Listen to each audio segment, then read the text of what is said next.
Oh, Akbar.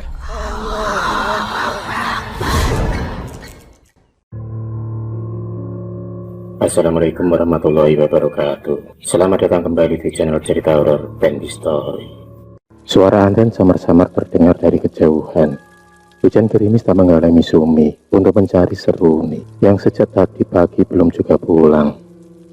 Janda berumur 50 tahun itu tak patah arang menelusuri jalan-jalan terjal di sepanjang desa. Seruni adalah anak satu-satunya yang dia miliki. Tinggal di desa yang serba kekurangan, menjadikan gadis belasan tahun itu bekerja sebagai buruh tani. Sehabis pulang sekolah, Seruni membantu ibunya mencari nafkah.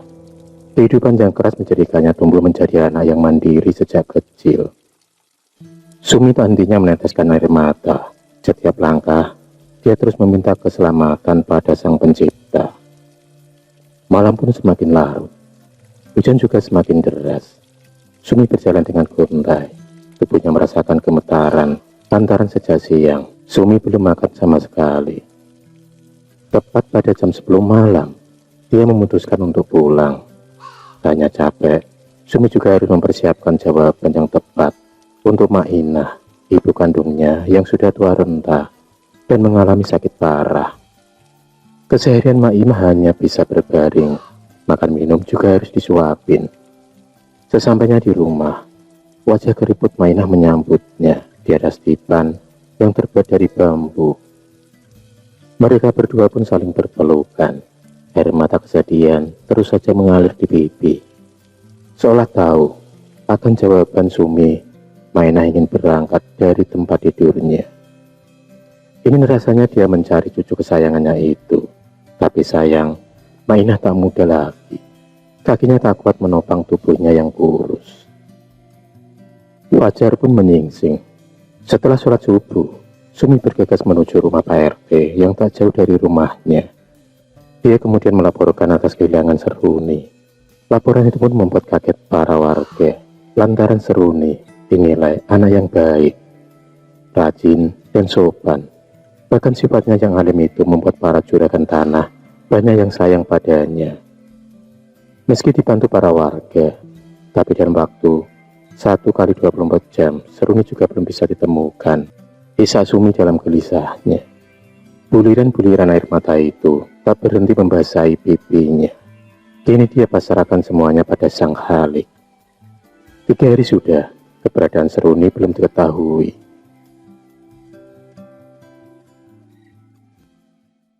Suatu malam, Mainah terbangun dari tidurnya.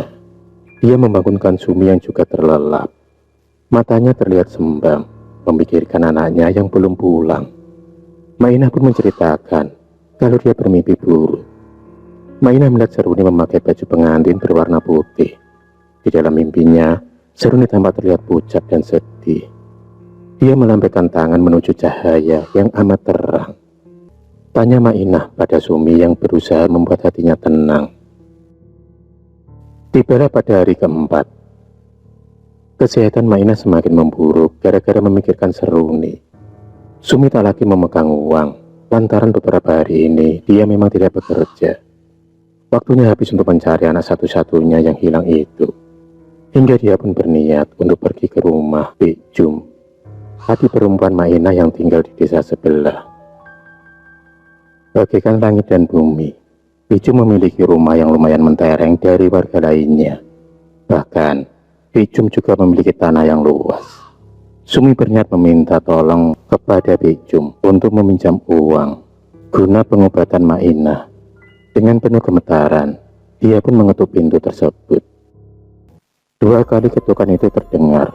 Terlihat Bik Jum pun membuka pintu dengan menyilangkan tangan di dada. Tatapannya penuh dengan keangkuhan. Sumi tahu akan disambut dengan sinis oleh bibinya. Tapi karena terpaksa, dia harus memberanikan diri meminta tolong kepada Bik Jum. Karena hanya Bik Jumlah satu-satunya saudara yang dimilikinya. Dari sinilah hati Sumi merasa terinjak-injak. Dia dihina habis-habisan. Dari umpatan hingga kata-kata yang tak pantas keluar dari mulut Bik Jum. Air matanya lagi-lagi turun dengan derasnya. Dia pun kemudian membalikkan badan ingin segera cepat-cepat pergi dari rumah tersebut. Dengan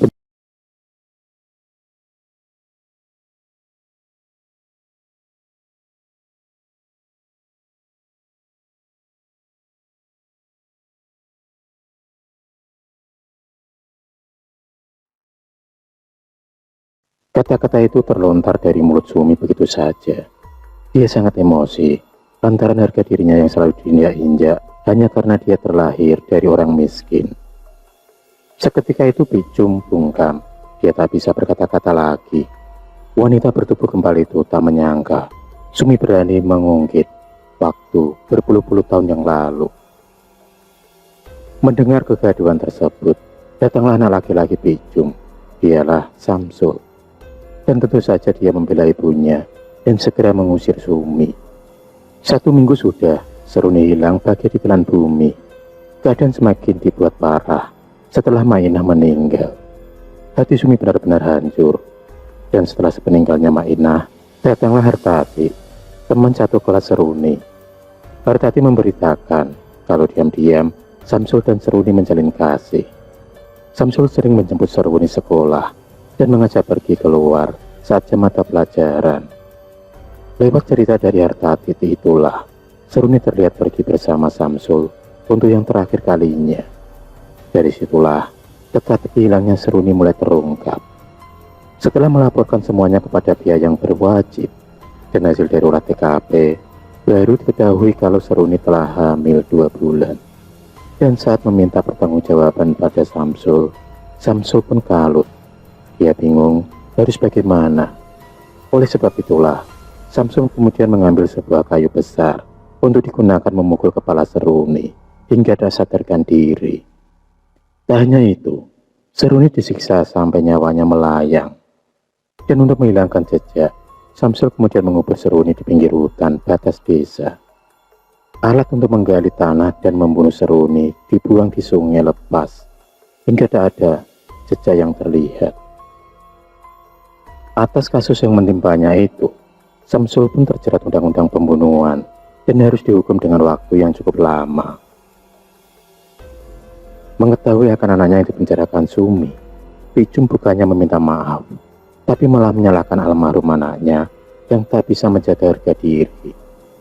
Sumi seolah tak punya semangat untuk hidup lagi. Hatinya hancur berkeping-keping. Bahkan dia membenci Tuhan dengan nasib yang dijalaninya. Dunia terasa tak adil. Bahkan dia membenci dirinya sendiri. Sumi pun ingin mengakhiri hidupnya dengan melompat ke jurang. Tapi niat itu seketika terhenti setelah ada seorang kakek tua menolongnya.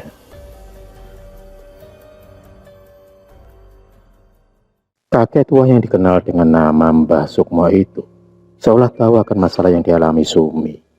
Dia pun kemudian memberikan sebuah paku berukuran kecil yang nantinya akan dibungkus dengan kain kafan. Setelah diberi mantra, kain kafan tersebut ditanam di belakang rumah Picum. Mbah Sukmo adalah seorang paranormal yang mengasingkan diri di hutan untuk memperdalam ilmunya. Sebenarnya Mbah Sukmo tak ingin menuruti keinginan dari Sumi untuk mencelakai Picum dengan cara teluh atau santet. Tapi karena Mbah Sukmo tak tega melihat Sumi yang tertindas, akhirnya rencana itu pun dilangsungkan. Lewat jalur hitam itulah Mbah Sukmo dan Sumi beraksi. Selain menanam paku di rumah Picum, Sumi pun kemudian diharuskan melakukan sebuah ritual dengan menyembelih burung gagak, lalu minum darahnya, dan sebagian darah itu dioleskan pada boneka kain kecil yang terpajang foto Picum. Tepat pada malam Selasa Kliwon, teluh itu pun beraksi. Tiba-tiba saja ada bau amis yang menusuk hidung. Entah dari mana asalnya. Darah itu terus saja menetes dari atap rumah, tepat mengenai wajah Picum. Saat itu juga Picum mulai merasa kesakitan. Dari sudut matanya seolah ada hewan melata yang merayap di wajahnya. Dan di sudut matanya terlihat memerah yang lama-lama kemudian membengkak. Di tempat lain, Sumi terus saja merapalkan mantra sambil menusukkan jarum pada boneka berbalut kain kafan. Semakin banyak Sumi menusuk jarum tersebut, maka Picum akan merasa sangat kesakitan. Picum pun mengalami penyakit yang aneh. Bahkan, pihak medis pun sulit untuk mendeteksinya. Hanya penyakit aneh yang dialami oleh Bijum. Semua orang yang ada di dalam rumah itu pun juga mengalami teror yang sangat di luar nalar. Darah bermunculan secara tiba-tiba. Banyak belatung ada di mana-mana. Dan hewan melata sering masuk ke dalam rumah. Setelah lelah mencari pengobatan ke sana kemari, akhirnya Bijum pun meninggal dengan wajah mengerikan. Matanya melotot dengan perut yang buncit dan mengeluarkan darah dari mulutnya. Akibat kedahsyatan ilmu telu yang dimiliki oleh Mbah Sukmo itulah, akhirnya Sumi bisa membalas dendam rasa sakitnya kepada Bijum. Dia pun merasa puas. Setelah rasa sakitnya terbalaskan, Sumi kemudian berpamitan kepada Mbah Sukmo. Dia ingin menebus rasa bersalahnya dengan cara mengabdi di sebuah pondok pesantren sebagai juru masak tanpa bayaran. Dengan begitu dia lebih banyak mendekatkan diri kepada Ilahi. Akhirul kalam. Wassalamualaikum warahmatullahi wabarakatuh.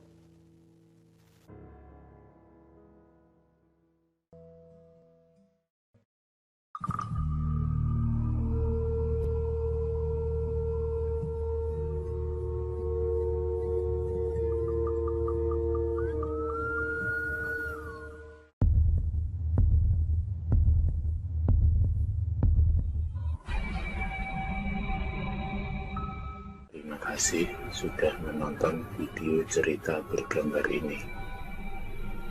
Klik subscribe untuk terus mendapatkan video-video cerita bergambar selanjutnya.